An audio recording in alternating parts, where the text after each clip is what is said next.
Naval Goddard कहते हैं कि हमें अपनी लाइफ में हमेशा राजा बनकर जीना चाहिए या रानी बनकर जीना चाहिए। मतलब कि हमें हमेशा अपने लिए बेस्ट डिज़ायर करना चाहिए। और आज मैं आपको एक मैनिफेस्टेशन सक्सेस स्टोरी सुनाऊंगी नेवल गॉडार्ड की कलेक्शन से ही, जो इस लाइन को जो मैंने अभी बोला कि हमें अपनी लाइफ में हमेशा बेस्ट डिज़ायर करना चाहिए, अपनी डिज़ायर से कोई कॉम्प्रोमाइज़ नहीं करना चाहिए, वो पूरी तरीके से इस आज की मैनिफेस्टेशन स्टोरी में दिखता है। सो हेलो फ्रेंड्स, मेरा नाम है अनीता और आज की वीडियो में मैं आप सभी का मोस्ट वेलकम करती हूँ। आज की मैनिफेस्टेशन स्टोरी है एक लेडी की, जो बताती हैं कि उनके शहर में एक बहुत ही फेमस आर्टिस्ट परफॉर्म करने वाला था और उनकी जो परफॉर्मेंस का जो मैटिनी शो था वो उनके शहर के सबसे बड़े थिएटर में शो वहाँ पे परफॉर्म होने वाला था। और वो लेडी उन आर्टिस्ट की और वो जो परफॉर्म करते थे उनकी एक्टिंग की बहुत ही बड़ी फ़ैन थी। तो वो चाहती थी कि वो शो वो अटेंड करें। उनकी एक डिज़ायर थी कि किसी भी हाल में उनको वो शो अटेंड करना ही है, और वो भी ऑर्केस्ट्रा सीट पर। ऑर्केस्ट्रा सीट मतलब जो स्टेज के बिल्कुल सामने वाली जो फ्रंट वाली सीट्स होती हैं उनको ऑर्केस्ट्रा सीट्स बोलते हैं। तो वो चाहती थी कि वो शो देखें, वो भी ऑर्केस्ट्रा सीट पर बैठकर। लेकिन अभी जो उनकी हालत थी ना, उनके पास ऑर्केस्ट्रा तो छोड़ो, बालकनी सीट की टिकट लेने के लिए भी उनके पास पैसे नहीं थे। लेकिन वो एक बात जानती थी कि उनकी जो इमेजिनेशन है वो बहुत ही पावरफुल है, और इसलिए उन्होंने अपनी इमेजिनेशन की पावर को यूज़ करने का डिसाइड किया।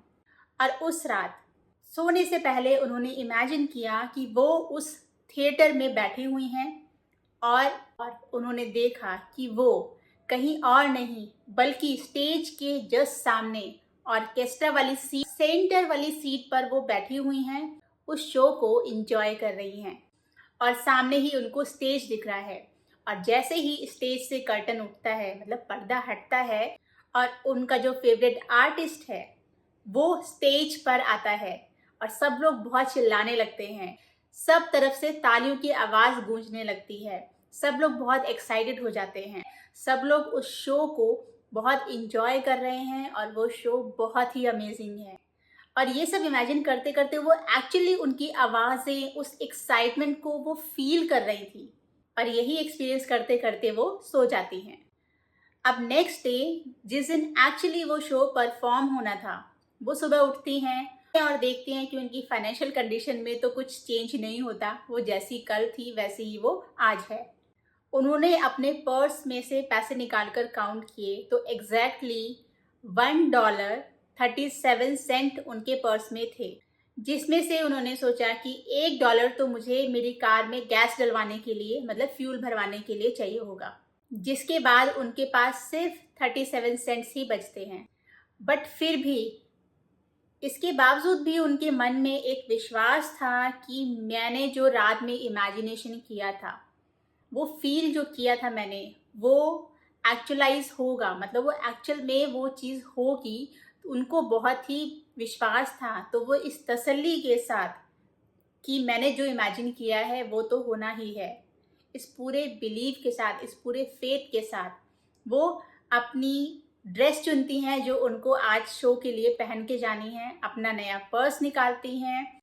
जब अपने पर्स का सामान, मतलब पुराने पर्स का सामान नए वाले में शिफ्ट कर रही होती हैं, तो वो नए वाले पर्स को खोल के जब चेक करती हैं तो उसमें उनको $1.45 का मनी और उनको मिल जाता है, जो उस पर्स की किसी हिडन पॉकेट में छुपा हुआ था, क्योंकि वो पर्स वो बहुत ज़्यादा यूज़ नहीं करती थी, तो उनको ये याद ही नहीं था कि इस पर्स में उन्होंने कुछ मनी रखा हुआ है।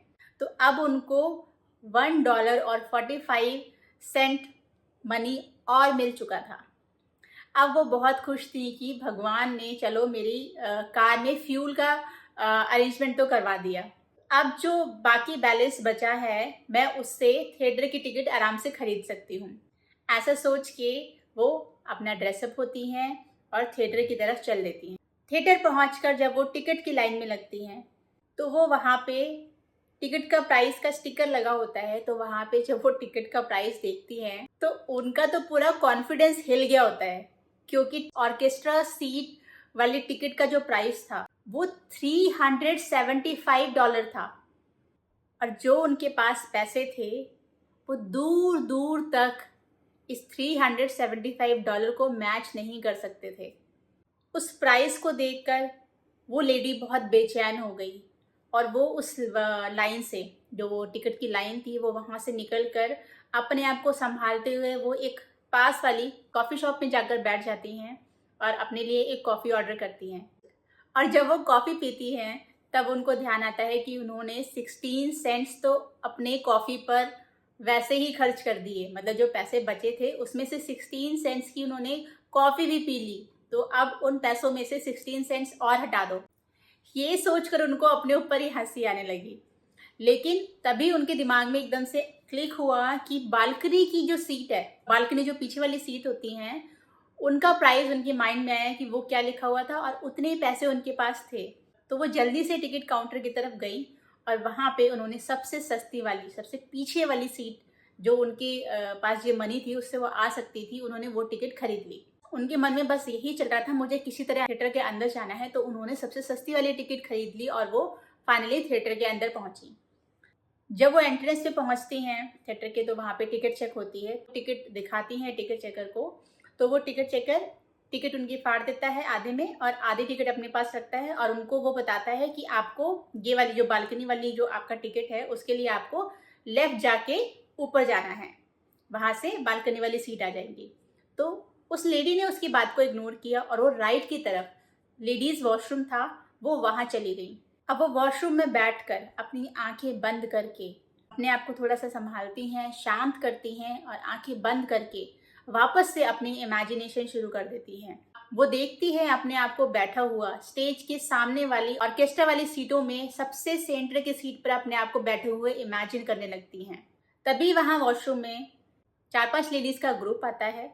ग्रुप में सभी बात कर रहे होते हैं, लेकिन पर्टिकुलर एक लेडी की आवाज़ उसको बहुत ही क्लियर सुनाई दी, जो अपनी फ्रेंड से, जो उसके साथ होगी उसकी जो फ्रेंड, वो उसको बोल रही थी कि लास्ट मोमेंट तक मैंने उसके लिए वेट किया, उसका कोई रिस्पॉन्स नहीं आया, मैंने ऑर्केस्ट्रा सीट्स की टिकट भी खरीद ली और उसको कॉल लगाते लगाते मैं उसको कांटेक्ट करना चाहती थी, लेकिन उसका कोई इन्फॉर्मेशन ही नहीं आई कि उसको आना है कि नहीं आना है।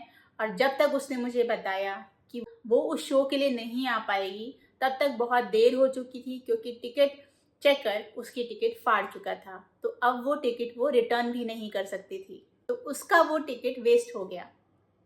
मतलब वो लेडी अपने किसी और फ्रेंड का भी वेट कर रही थी जो उस शो में नहीं आ पाया, लेकिन वो उसकी टिकट खरीद चुकी थी और वो टिकट आधी फट भी चुकी थी, जिससे कि वो अब उसको वापस भी करने की कंडीशन में नहीं थी।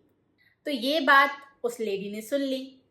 अब शो शुरू होने की अनाउंसमेंट हो चुकी थी, तो ये सभी लोग अपनी अपनी सीट पर वापस जाने के लिए चल दिए।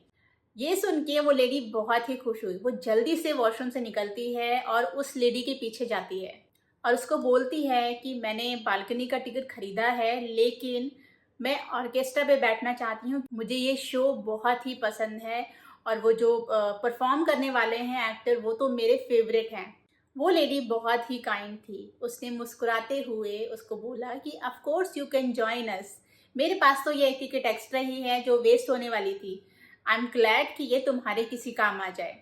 और उसने वो एक्स्ट्रा टिकट उस लेडी को दे दी। जब उस लेडी ने वो टिकट देखी और वो उस सीट पर जाकर बैठने लगी, तो उसने रियलाइज किया कि वो सीट स्टेज के बिल्कुल सामने 6th रो पे सेंटर की सीट थी। जैसा उसने इमेजिन किया था कि मैं बिल्कुल सेंटर की सीट पर बैठकर स्टेज पे परफॉर्मेंस को एंजॉय कर रही हूँ, वही एग्जैक्टली सीट उसको फाइनली ऑर्केस्ट्रा सेक्शन में मिल गई थी। ये स्टोरी किसी मूवी से कम नहीं लग रही मुझे। जैसे होता है ना नॉवल में, हम कहते हैं अब क्या होगा, अब क्या होगा, इसके बाद क्या होगा, तो वो वाली फीलिंग मुझे इस स्टोरी को पढ़ते हुए आ रही थी और मुझे तो ये बहुत ही अच्छी लगी। आई होप आपको भी ये स्टोरी बहुत ही अच्छी लगी होगी। अब इसकी लर्निंग को थोड़ा सा डिस्कस करते हैं। हम लोगों की लाइफ में हमेशा हम जो डिज़ायर करते हैं, अगर हमें लगता है कि हमें वो चीज़ डिज़ायर वाली नहीं मिल रही है, मतलब हमारी डिज़ायर में हमने ये चीज़ सोची है जो यहाँ पे है, लेकिन इससे कम में भी अगर कुछ हमें मिल रहा है ना, तो हमें सोचते हैं कि यार वो नहीं मिल रहा तो ये वाला मिल जाएगा तो भी हम काम चला लेंगे, चलो कोई नहीं। मतलब हम एडजस्टमेंट वाले मोड में बहुत जल्दी आ जाते हैं कि ठीक है वो नहीं मिल रहा तो हम इसी से काम चला लेंगे। तो जिसके लिए नेवल कहते हैं कि आपको ये आदत बिल्कुल छोड़नी होगी। आपको अपने लिए हमेशा बेस्ट डिज़ायर करना है। बेस्ट मतलब कि बेस्ट, जो आपको लगता है आपके लिए बेस्ट है, उससे नीचे आपको कुछ नहीं सोचना, उसके लिए कुछ एडजस्ट नहीं करना। जैसे कि इस स्टोरी में वो लेडी के पास कितने मौके आए जिसमें वो एडजस्ट कर सकती थी बेस्ट से नीचे, मतलब वो बालकनी में बैठकर वो शो देख सकती थी, लेकिन उसने अपनी इमेजिनेशन में बिल्कुल ये मंजूर नहीं किया कि उसको बेस्ट से नीचे कुछ चाहिए। उसने लास्ट मोमेंट तक होप नहीं छोड़ी, और देखिए कैसे उसके लिए यूनिवर्स ने रास्ते बनाए उसकी बेस्ट डिज़ायर उस तक पहुंचाने के लिए। वो कैसे कोई भी टिकट लेकर थिएटर के अंदर गई और वहाँ पर वो सीधे अपनी सीट पे जाकर ना बैठकर वो वॉशरूम गई। वहाँ पर उसने उस लेडी की बात सुनी और फाइनली उसकी डिज़ायर उस तक पहुँची। नेवल गॉडार्ड इसके लिए कहते हैं कि जो जैसे राजा और रानी होते हैं ना, वो कुछ भी कमांड करते हैं और उनको वो चाहिए ही, वैसा का वैसा ही चाहिए, उससे कम उनको मंजूर नहीं है।